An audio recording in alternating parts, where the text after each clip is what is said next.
Good evening friends, warm welcome to my channel গল্প হলেও সত্যি। আর আজকের গল্প নিয়ে হাজির হয়ে গেছি আমি। এটাও একটা মেডিকেল কলেজের ঘটনা। কলকাতার একটা নামি মেডিকেল কলেজ, আমি নাম বলবো না। তো যার ঘটনা, সে ওখানকার আরএমও। এখন সিনিয়র পজিশনে আছে, তখন আরএমও ছিল। তো তার নামটাও আমি বলবো না। হ্যাঁ, তার নাম ধরে নিচ্ছি অতনু।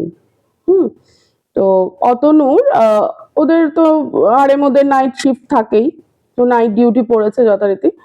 তো সমস্ত ওদের যেই বিল্ডিংটা যেই ওটায় রাউন্ড দেওয়ার ছিল, যেই ফ্লোরটা, ওরা থার্ড ফ্লোর, ফিফথ ফ্লোর, এই দুটো ওদের রাউন্ড দেওয়ার কথা ছিল।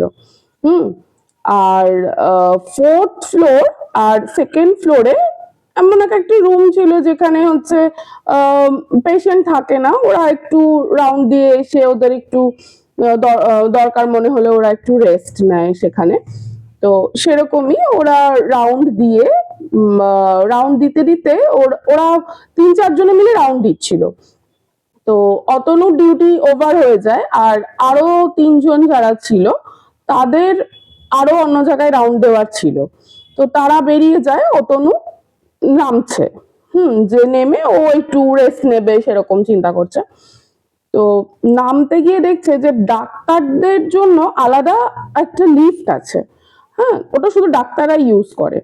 তো ওই লিফটটা আউট অফ অর্ডার। তো এরকম আউট অফ অর্ডার ভেবে ও তখন দেখছে যে তারা তো সিঁড়ি দিয়ে নামা ছাড়া আর কোনো উপায় নেই। তো সিঁড়ি দিয়েই নামছে। সিঁড়িগুলো রাত্রি তো তখন প্রায় 2-3টে বাজে এরকম টাইম।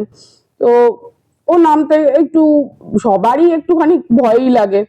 তো নামছে, নামতে নামতে দেখছে একটা লোক একদম কোনায়, সিঁড়ির কোনায় এরকম চাদর মুড়ি দিয়ে বসে আছে। তো ও নামতে নামতে তখন ভাবছে কি জিজ্ঞেস করবে। তারপর ভাবছে কি দরকার নয়, কি দরকার, থাক, যে বসে আছে বসে আছে। ও নামতে খানিকটা নামার পরে দেখছে লোকটা উঠে দাঁড়ালো। উঠে লোকটাও নামছে। এইবার তখন ছিল গরমকাল। এবার ও ভাবছে যে এই গরমকালের মধ্যে এত গরম, এই সময় চাদর মুড়ি দিয়ে কে বসেই পাচ্ছিল আর নেমে যাচ্ছে, কি ব্যাপার এত গরমের মধ্যে। তো তখন ও জিজ্ঞেস করেছে, দাদা কোথায় যাচ্ছেন, এই দিকটা দিয়ে কোথায় যাচ্ছেন, এখানে তো কেউ আসে না খুব একটা, কোথায় যাচ্ছেন? তো লোকটা কোনো উত্তর দেয়নি, পেছন ফিরে তাকায়ও নি, লোকটা নেমে চলে যাচ্ছে। তো অতনু তখন ভাবছে যে নাম নেমে দেখবো কোথায় যাচ্ছে। একটু হেজিটেট করতে করতেই ও পেছন পেছন নামছে। নামতে নামতে ওর হঠাৎ করে মানে খেয়াল হলো যে আচ্ছা এই দিকটা তো কোথাও যাওয়ার নেই, এই দিক দিয়ে ওই ওরা রেস্ট নেয় যে রুমটাতে, ওইখানটায় ওরা যায়। আর আদারওয়াইজ একদম গ্রাউন্ড ফ্লোরে গিয়ে সেখানে ডান দিকে ঘুরলে মর্গ, আর কোথাও যাওয়ার নেই। তো ও তখন অতনু তখন নামছে ওর পেছন পেছন, একটু কিউরিয়াসিটি থেকেই নামছে। আবার একটু ভয়ও পাচ্ছে, এরকম নামতে নামতে আবার ডাকছে যে দাদা এদিকে কোথায় যাচ্ছেন আপনি। তো লোকটা কিন্তু তাকাচ্ছে না, আর একটু তাড়াতাড়ি নামছে। তো সেটা দেখে অতনু অতনু ওর পেছন পেছন, মানে একটা কিরকম যেন একটা টান এসে গেছে যে দেখতে হবে লোকটা কি কোথায় যাচ্ছে। ও পেছন পেছন একটু, মানে ওর বলা যায় যে ওর নিজের মনের মধ্যেই নেই, ও নেমে যাচ্ছে ওই লোকটার পেছন পেছন। তো নামতে নামতে হঠাৎ করে দেখে যে নিচে নেমে লোকটা একটু টার্ন করলো, সেই ডান দিকেই টার্ন করছে। তো ডান দিকে টার্ন করছে, ও তখন ভাবছে যে লোকটার পেছন পেছন যাব, গিয়ে দেখবো নাকি। তাও ভাবতে ভাবতে ও গেছে, গিয়ে দেখছে যে লোকটার হাত থেকে মর্গের যে একটা সুতোর মধ্যে হচ্ছে, যা মর্গে যে লাশগুলো থাকে, একটা সুতোর মধ্যে একটা করে নাম্বার লেখা থাকে। তো লোকটার হাতটা, চাদরের থেকে হাতটা বেরিয়ে রয়েছে, আর হাতের থেকে ওই সুতোর থেকে নাম্বারটা ঝুলছে। ওইটা দেখে ও তো প্রচন্ড ভয় পেয়ে গেছে। আর ঠিক মানে ও তাও দাঁড়িয়ে আছে, ভয়েও ওখানটা দাঁড়িয়ে আছে যে এরপরে কি হয় দেখি একটু।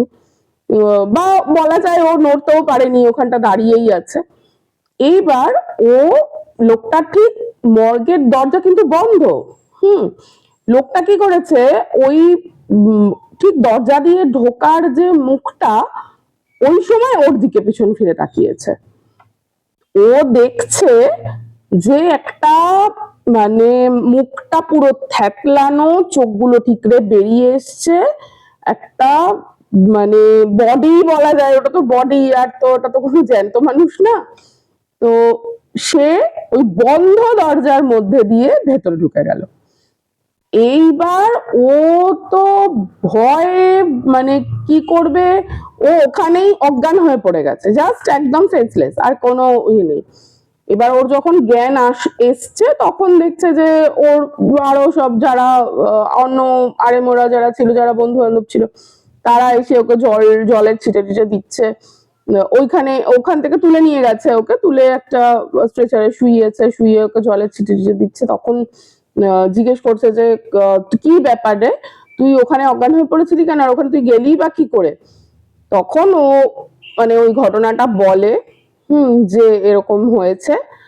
আর মানে স্বাভাবিকভাবেই সবাই ভীষণই ভয় পেয়ে গেছে। আর ওরা মর্গে যারা ওরকম ইয়ে করে, তাদের কাছ থেকে যারা ওই লাশ কাটে টাটে, ডোম বোধহয় বলে ওদেরকে, ডোমই হবে, তো তাদেরকে জিজ্ঞেস করে দেখেছে যে সেম ওরকমই একটা মানে বডি ওই দিনকে এসছে, গাড়ি অ্যাক্সিডেন্টের একটা বডি। সে মানে ওরা একটা আলোচনা করে শুনেছে যে সেম ওই রকমই একটা বডি ওখানে প্রথমে তাকে ভর্তি করা হয়েছিল, কারণ প্রথমেই সে মৃত ছিল না, প্রথমে ওই একটা ওয়ার্ডে তাকে ভর্তি করা হয়েছিল, তারপর সে সেখানেই মারা যায়। তো তার রিলেটিভস কাউকে পাওয়া যায়নি সেরকম, তো সেই জন্য ওরা মর্গে তাকে রেখেছিল। তো এইটা শুনে তো ওর তো অবস্থা খারাপ। ও আর কি তারপর থেকে তো ভীষণই ওই নাইট ডিউটিতে ও প্রচন্ডই অনেকদিন ধরেই খুব ভয় পেয়েছে। এটাও আমার ওর মুখ থেকেই শোনা, আমি নাম বলছি না। আর আশা করছি তোমাদের সবার ভালো লাগবে ঘটনাটা। আর ভালো লাগলে অবশ্যই চ্যানেলটা সাবস্ক্রাইব করো, লাইক করো, আর কমেন্ট করো কেমন লাগছে গল্পগুলো। আমারও তো জানার খুব ইচ্ছা বা দরকার যে তোমাদের কেমন লাগছে। আমি আমার বেস্টটা দেওয়ার চেষ্টা করছি, আর সত্যি ঘটনা সমস্ত অবশ্যই। হ্যাঁ, তো কেমন লাগছে অবশ্যই জানিও। তো আজকের মতো গুড নাইট, বাই।